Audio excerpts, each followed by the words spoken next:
Hey guys, welcome back to Clownfish TV. This is Neon. I am here with Geeky Sparkles. Hello. And according to Variety, the Rings of Power fumbled its release, but they're like, don't worry, they're just setting up a season 2. So wait. The first season sucked and it was fumbled, but that's okay. That's because season 2 would be better and they meant to do that. Yeah, so here's what's interesting. The media is starting to admit that Lord of the Rings of Power was a flop, basically. It did not perform as well as they were hoping. Amazon thought it was going to be the biggest streaming thing ever. Well, maybe if you put people in charge who actually knew what the hell they were doing. But because they came in and started speaking in Elvish to people, that was why they got the gig. Even speaking in tongues. Maybe they need to speak in like, hey, this is going to make money. You know? Yeah, well, it's not going the way that Amazon had hoped, I don't think. I mean, it's by no means a massive failure, but it clearly is not the hit they were hoping for. I mean, just a couple days ago, it came out that Cobra Kai Season 5 beat Lord of the Rings. House of the Dragon has been beating Lord of the Rings. She-Hulk has been beating Lord of the Rings. Yeah, that's sad. That's very sad, and it's been going on since pretty much the first week, and I don't think season 2 is going to get better. A lot of media outlets, a lot of critics turning on the show. People are like, what the hell was up with the finale?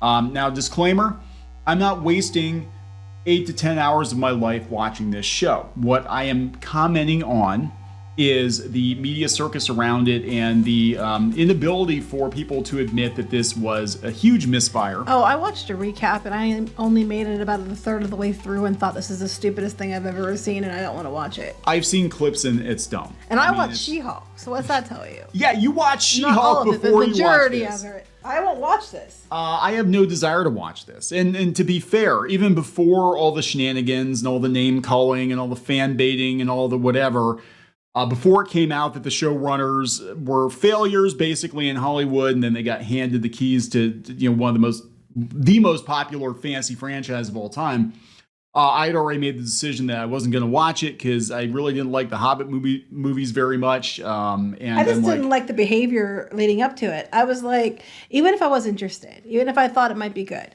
just the way the media behaved, just the way the actors and people involved in the show behaved before it even came out, starting to scream about racism and phobia and all that shit like they've been doing, I immediately was turned off and I had no desire to watch it. If they just kept their damn mouths shut and they hadn't led with that, people probably would have tuned in, but they would have been bored out of their mind after the first episode. Yeah, it's like, okay, so let's do a prequel to the Lord of the Rings movies that's not actually a prequel to the Lord of the Rings movies for legal reasons. Let's just make up a bunch of Tolkien-esque fanfic, whole cloth. Let's have it be produced, directed by a couple of guys who were failures in Hollywood for 10 years until they got lucky because J.J. Abrams made a phone call. Let's miscast and mischaracterize classic characters. Let's attack fans. Let's call fans racists and bigots if they don't want to watch it. What good reason is there for anybody to want to sit through this shit when there's so much other shit to sit through? Mm-hmm. So let's talk about this. The media finally catching on. You just picked the less stinky shit to sit in. You do. You pick something a little less odorous than the Lord of the Rings of Power, the power of the rings of the Lord. You've been good. I'll let you have that one. I haven't done that in a while. I know. I'll let you feel better. Lord Bezos commands it. Do you feel better since you got to say it? I do. You've been holding back every video from me. I have been, because you don't like that. Anyway, let's talk about this before we get into it any further. Please subscribe for more pop culture news, views, and rants. Guys, over 277,000 subs. Thank you for the support. We do talk about the Lord of the Rings marketing and failure of marketing and fan baiting. I don't get angry about this show. I'm just like, why?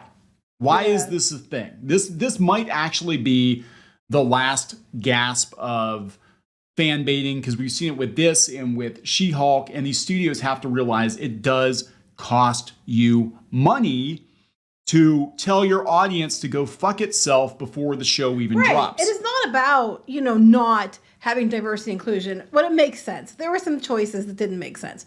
But you can have diversity and inclusion. The problem is when that is basically what your entire show hinges upon, and your entire marketing plan is about. And let's stick it to the bigots. Let's tell everybody not to watch our show. Or you do things like She-Hulk, where you deliberately set out to try to trigger people you think are toxic fans, and then when it doesn't do well, you're like, I don't understand why. It's because you're all istaphobes. Yeah. So this is coming from Variety. Couple of days ago, actually, but it's still one of their top stories. Did the Rings of Power fumble its release or just set itself up for success? No, that's not how this works. It's not how this works, Variety. Pee-wee's Big Adventure, where he falls off the bike, and I meant to do that. Yeah. I meant to do that. It's like, they didn't fumble it. It was on purpose because they're setting up for season 2. If season 1 sucked that bad, what the hell makes you think season 2 is going to be any better? Amazon's astronomically expensive Lord of the Rings prequel hasn't made half the splash the streamer might have hoped for, but there's still time. They can still save it. Of all the possible outcomes facing Amazon's Lord of the Rings, Rings of Power, the one I didn't see coming is that I'd end up feeling a need to defend it. Wow. This is coming from Variety, by the way, not the man babies on YouTube. Oh, they'll probably get that in there. Basically, everything about the show's production, a behemoth corporation spending unfathomable amounts of money on a blatant IP grab for a streaming service on the edge of relevance. Ooh. But you know what? You have to hire people who know what the fuck they're doing. I know, right? It represents everything I've come to loathe about the entertainment industry. The age of TV reboots. But why are you writing for Variety? Okay, go ahead. Good question. The age of TV reboots seems almost quaint now. No, it's stupid. It's not quaint. As the most expensive television series of all time. I didn't know if it was all time or just, the last, year, because that's all that matters in internet time. The Rings of Power should by all rights be enemy number 1. On the eve of its first season coming to a close, all I can muster up is a petty sort of confusion that the series isn't half the pop culture monster it once promised to be. Yeah, they shipped Galadriel and Sauron. No, the show's good. I keep yelling at no one in particular. You can just say keep yelling at no one because most people don't read you. They're only reading you because they want to see what bullshit excuse you're going to give. Galadriel rules. I insist that the vocal Tolkien fans saying otherwise, reasoning that even elves are allowed to change over thousands of years. Well, she wants to change a lot because she's insufferable. I was rolling my eyes at the idea of caring about any more elves. Did no one see the creation of Mordor? I lamented. Oh, God. God, okay. Okay, basically, I'm a fanboy, and I'm salty that you all aren't fanboys with me. But I'm one of you, hey there, fellow kids. I'm tired of all the reboots and all this shit, and that I should be hating this show because I'm like you. I hate all that, and I hate Hollywood, and I hate the shilling. I'm one of you, fellow kids. But I'm going to spend the whole rest of the article talking about how much the show's awesome, and I love it, and you're terrible people for not liking it. Well, no, I think what gets me about Variety, though, is they're admitting that this thing is a dud, that people don't give a shit. So what to make of the Rings of Power now that the first season of a planned 5-season arc, good luck with that, is out into the world to the restrained tune of polite applause? Well, it's slow clapping. It's like... Yay! Black hobbits. You can't say anything about it, so we'll just politely... What was it that Grace Randolph called Galadriel a Karen and a Mary Sue at the same time? A Karen and this is Grace Randolph, who is progressive and a woman, saying that Galadriel was both a Karen and a Mary Sue. Looking back, there are a few factors to point to for the muted reception. Muted reception. That's what they're calling it. For one, the first 2 episodes making up the premiere were unavoidably but unfortunately heavier on exposition than action. No, people can... Boring. They're boring. But people can even excuse that, a little bit, understanding it's the beginning.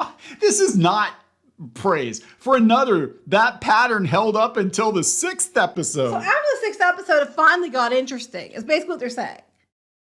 God. Week to week, the Rings of Power was serving up enough Tolkien tidbits and gold-spun lore to keep diehards interested, but perhaps was moving slowly enough that anyone else grew impatient with the story, let alone Amazon Prime's improved but still finicky interface. They're also like, House of the Dragon, Cobra Kai, much better shows. Or better shows, basically. Typically, I'm not one to advocate for this sort of the first season is basically the pilot episode approach. How much of this article would be left if you took out? Typically, I'm one of you fellow kids, and I don't advocate for this. It's like most of your episode, or most of your article would be gone, and what would be left was, "This is the best show ever," and you're dumb for not realizing it. Pretty much. Pretty much. But the thing is, this bites people in the ass all the time because they're like, well, they're putting the pieces together and they have a planned 5-season arc. I'm like, yeah, there are a lot of really expensive shows out there, less expensive shows that had planned for several seasons, and because the first season didn't do well, they didn't get renewed. I have to read this one part. It's funny. As developed by showrunners J.D. Payne, yeah, there's some Payne, and Patrick McKay, the show seems to be assembling itself piece by piece, slowly but steady, in a bid to become the kind of sweeping epic people will someday watch in a breathless marathon gulps. Breathless marathon. Who writes like? I can't. As it just grows. Is this a porno? I mean, it sounds like that. It's like slow but steady, and then increasing in rhythm, and apparently you're gonna gulp it all down. I can't. We meant to fail. They meant to. No, the second season. My understanding is it's going to be done much cheaper. It's going to be filmed. It gets better. It gets better. So they're talking about social media and Reddit and House of Dragon and all that stuff. And then it goes, the Rings of Power could win the long game anyway. No. Having had to pitch 5 seasons at once, Payne and McKay have to rise to the challenge of building the kind of epic story Tolkien fans won't just recognize, but will respect. Good luck with that. Good luck. It's done. Oh, okay. This is what they have to do. Of course, there's every chance the show will not live up to its ambitions going forward and will instead collapse under the weight of them. Yeah, that's more likely what I'm betting. I think so. I think look, they sat at the knee of J.J. Abrams, who's very, very good at leaving people hanging, not giving them a satisfactory climax or waving away stupid shit. Let's look at the finale of Lost. Let's look at the rise of Skywalker. Somehow Palpatine returned. Well, somehow Sauron. Well, that's what they're saying. They said that they should have given some real answers to the questions by the end, and I don't think they really did. They said rather they tease them out much longer, and the second season, which is already written and has begun shooting, could render every word of this column moot if they don't prioritize episodic urgency in a way that they first didn't. Basically, they don't make them interesting. People aren't going to effing keep watching it. This sounds to me like a heavy dose of copium. Like, yeah, we hear you fellow kids that maybe it wasn't that good, but there's a plan. There's actually a plan, and it might be good if you give it 5 more years. Leading 4 more years. Existing strengths like the clever dialogue, gorgeously filmed vistas. Well, I hear it looks pretty. And caves, Clark's nuanced performance, and the tender bonds between unlikely pairs like Elrond and Durin the elf. There were some people. I'm not gonna. The dwarf. Yeah. His little spinner. I don't know. How many people does it have to compel in order for Amazon, the Lord of the Rings fans and the wary industry at large to consider it an actual win? A lot, because right now people don't like it and they're hating it, and Yeah, this is the thing, right? When they needed every possible pair of eyeballs on this show, why the fuck would you let your people go out there and attack potential viewers way before it even started? Before it even premiered, they were already preemptively attacking people, being like, "Oh, the racists and the bigots and the Republicans are going to be mad." But who are we kidding? It's all the same thing. Yeah, pretty much. If you hate this, because you're an istophobe and a terrible person. If you ask any question whatsoever about how this fits into the lore, because we just made it all up, you are a shitty person. This is, I mean, I can't. What are the comments like? Are there any comments? They blocked the comments. Crickets. Let's see here. We're gonna zoom out so we can read some of these comments. Let it die quietly, softly. They're failing because instead of telling a story, they're positioning themselves at the front of the culture war. What a load of tosh. This is it? There's only 3 comments? How many got muted? Crickets. Nobody cares. This is the thing. They don't care. Nobody even cares. Like, they don't even care enough to comment. They don't even care enough to comment. Oh my. They care more about Brendan Fraser than they do. I do too. Yeah, Brendan Fraser. Go you, dude. this is everything. Like, we've done Lord of the Rings videos, and I'm going to tell you the truth. People aren't looking for them anymore. We've done Lord of the Rings videos and, crickets literally on the videos because nobody cares.